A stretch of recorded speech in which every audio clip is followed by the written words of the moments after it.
बिस्मिल्लाहिर्रहमानिर्रहीम। अस्सलाम वालेकुम। आप देख रहे हैं अलिफ न्यूज़ और मैं हूं आपके साथ माजिद अली। शामिल करते हैं पाकिस्तान और दुनिया भर से ब्रेकिंग न्यूज़ हेडलाइंस।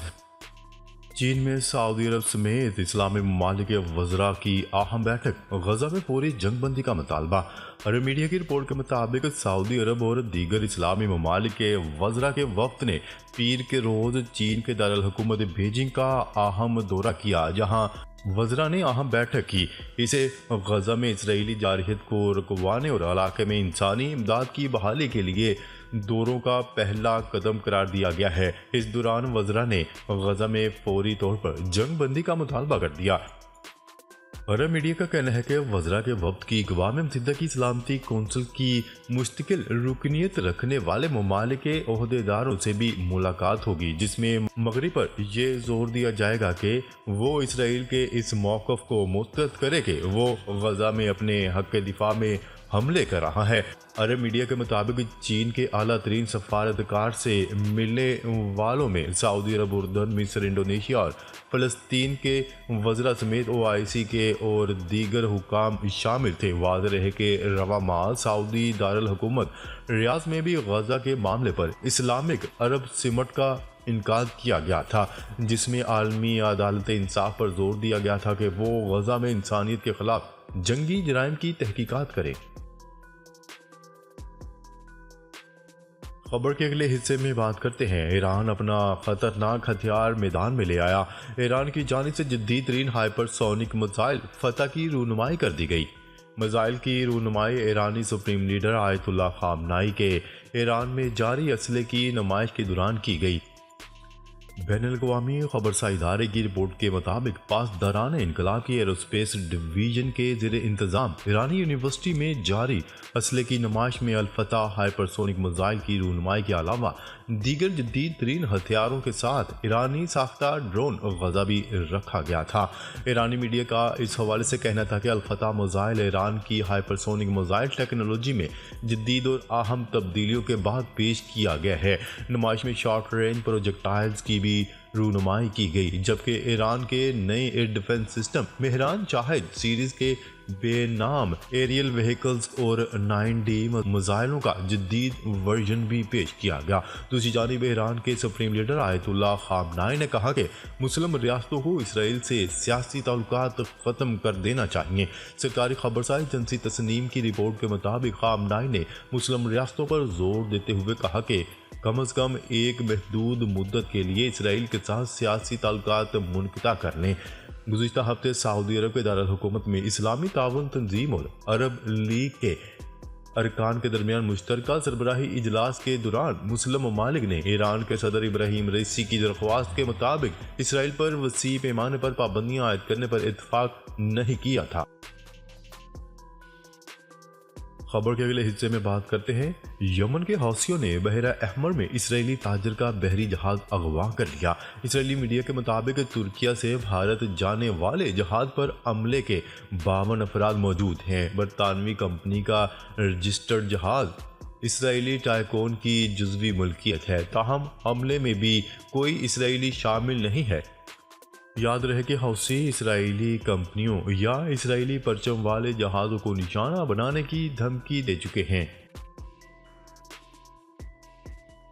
खबर के अगले हिस्से में बात करते हैं। अमेरिकी सदर जो बाइडेन का कहना है कि गजा और मगरबी किनारे में अब कभी भी हमास की हुकूमत नहीं बन पाएगी, बल्कि यहाँ अब फ़लस्तीनी अथॉरिटी हुकूमत बनाएगी। आलमी खबरसा इदारे की रिपोर्ट के मुताबिक अमेरिकी सदर जो बाइडेन ने वाशिंगटन पोस्ट में अपने आर्टिकल में लिखा कि हम खित्ते में पायदार अमन के लिए कोशिशें जारी रखे हुए हैं। अमेरिकी सदर जो बाइडेन ने अपनी इन कोशिशों का तज़किरा करते हुए लिखा कि इसराइल हमास जंग के बाद फ़लस्तीनी अथॉरिटी को मगरबी किनारे और गजा पर भी हुकूमत संभालना होगी।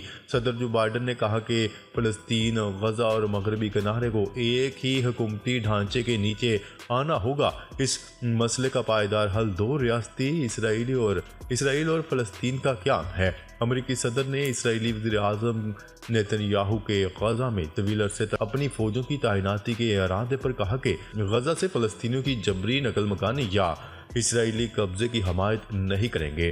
गजा के मुहासरे और नाकाबंदी की भी मुखालफत करते हैं।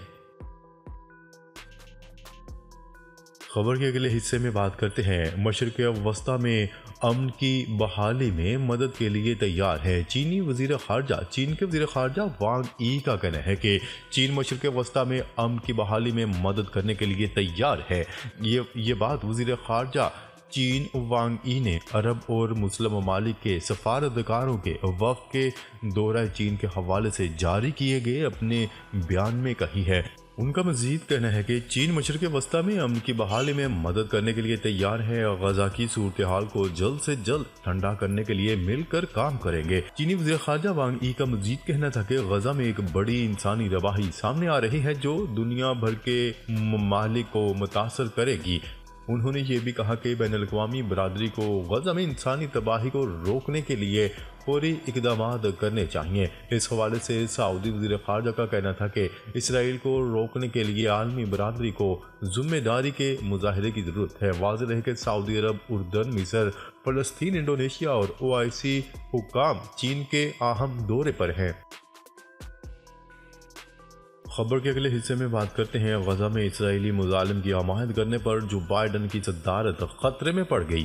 نئے سروے کے مطابق آئندہ صدارتی انتخابات میں ایک بار پھر جیت کے خواہاں امریکی صدر کی مقبولیت میں ریکارڈ کمی آ گئی ہے۔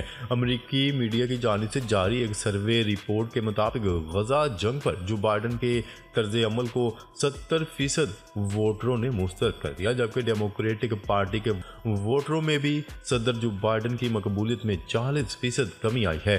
سروے نتائج کے اعداد و شمار کے مطابق جو بائیڈن کی مقبولیت ان کے عہدہ صدارت کی کم ترین سطح پر آ گئی ہے۔ امریکی میڈیا کے سروے میں 18 سے 34 سال کے افراد نے حصہ لیا۔ امریکیوں کی اکثریت نے اسرائیلی حملوں کو حد سے متجاوز قرار دے دیا۔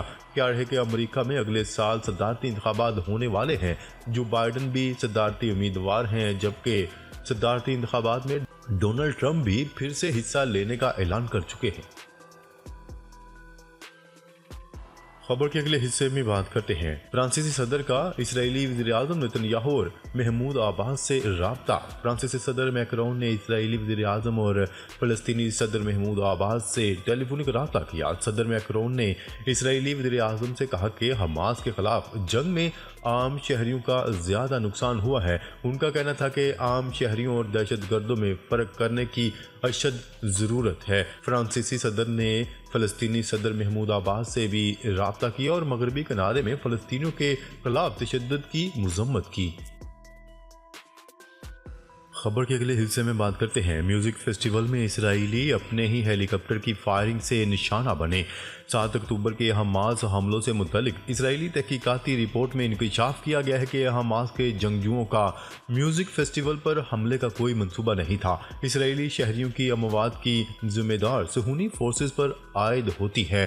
اسرائیلی اخبار کے مطابق حماس حملوں سے متعلق پولیس کی پہلی تحقیقاتی رپورٹ میں بتایا گیا ہے کہ 7 اکتوبر کے روز سپر نووا میوزک فیسٹیول پر حملہ حماس کے منصوبے میں شامل نہیں تھا، نہ جنگجوؤں کی فیسٹیول کا پہلے سے کوئی علم تھا۔ رپورٹ کے مطابق حماس کے جنگجوؤں کو ڈرونز اور پیراشوٹر کے ذریعے اسرائیلی علاقوں میں اترتے وقت فیسٹیول کا علم ہوا، جس کے بعد انہوں نے موقع پر ہی سپر نووا میوزک فیسٹیول پر حملے کا فیصلہ کیا تھا۔ اسرائیلی اخبار نے پولیس تحقیقات میں فیسٹیول میں ہونے والی ہلاکتوں سے متعلق بتایا کہ 7 اکتوبر کے حملوں کے وقت موقع پر پہنچنے والے اسرائیلی ہیلی کاپٹر کی جنگجوؤں پر جوابی فائرنگ کی زد میں میوزک فیسٹیول کے شرکاء بھی آئے۔ رپورٹ کے مطابق حملے میں بچ جانے والی ایک اسرائیلی خاتون نے اکتوبر میں ہی اسرائیلی ریڈیو کو بتایا تھا کہ اسرائیلی فورسز کی فائرنگ سے اپنے ہی کئی لوگ مارے گئے تھے۔ خبر کے اگلے حصے میں بات کرتے ہیں عالمی مارکیٹ میں خام تیل کی قیمتیں 4 ماہ کی کم ترین سطح پر آ گئیں۔ عالمی مارکیٹ کے مطابق لندن ویرینٹ آئل کی قیمت 3.79 سینٹ کمی کے بعد $77.52 فی بیرل پر آ گئیں، جبکہ دسمبر کے لیے امریکی خام تیل کے سودے $3.71 کمی سے $72.95 فی بیرل پر کیے گئے ہیں۔ ماہرین کا کہنا ہے کہ امریکہ میں تیل کے ذخائر میں اضافے سے تیل کی قیمتوں میں کمی ہوئی ہے۔ امریکی خام تیل کے ذخائر میں 36 لاکھ بیرل کا اضافہ ریکارڈ کیا گیا ہے۔ ناظرین اب تک کے لیے اتنا ہی، مزید خبریں لے کر بہت جلد آپ کی خدمت میں حاضر ہوں گے، تب تک کے لیے اپنا خیال رکھیے گا، اللہ نگہبان۔